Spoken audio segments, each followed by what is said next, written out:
So then what are you doing during your shift? What do you do at NASA? So I run simulations. So if you can imagine, we have people who are training to sit in mission control, and then we have the instructors who are giving them malfunctions to prep them for launch, for worst case scenarios. And I'm the person that configures the simulation for everyone. So I'm sitting there hoping that they don't break my machine. And most of the times they break it, but it's fine.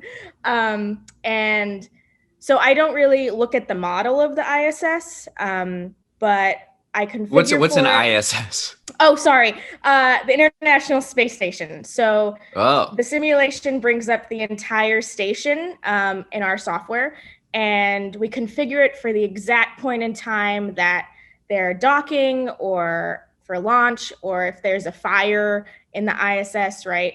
Um, so the so yeah, ISS is that in space? yeah, that's our orbiting Okay. laboratory. It's been up actually in a couple weeks. It's going to be for 20 years.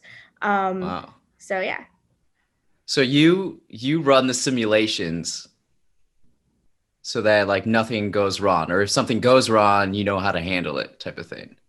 kind of, yes. And if stuff, I know a couple months ago, we had to replace batteries. So we did a couple spacewalks like in real time.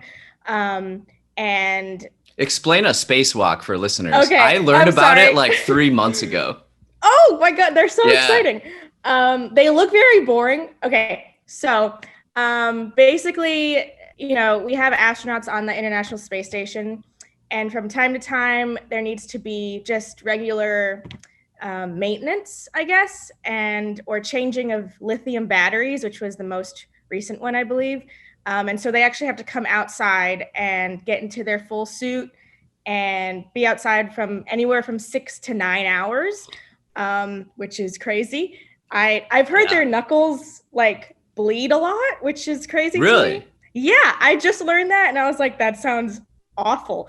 Um, Wow. but yeah, so a couple months ago, they had to replace batteries, and if stuff is happening in real time that they need to simulate, they go to our building and say, we need to simulate it like this is flight specific for right So now. so before someone does a spacewalk, there's a simulation. They simulate that experience, or So the people who sit in mission control will simulate it for sure. okay. And the crew does it in the giant pool that we have. I don't know if you've seen it. It's like I don't know how big it is. It's pretty big. But it has the entire ISS underwater, and they do their spacewalk underwater. Wow. Sorry Really? if I'm like talking so much. I get really excited. No, So I love it. Wow. yeah. Okay. So NASA. That's a pretty important job there Uh, that you're doing. I try not to think about it. I suppose, yeah, I suppose that helps.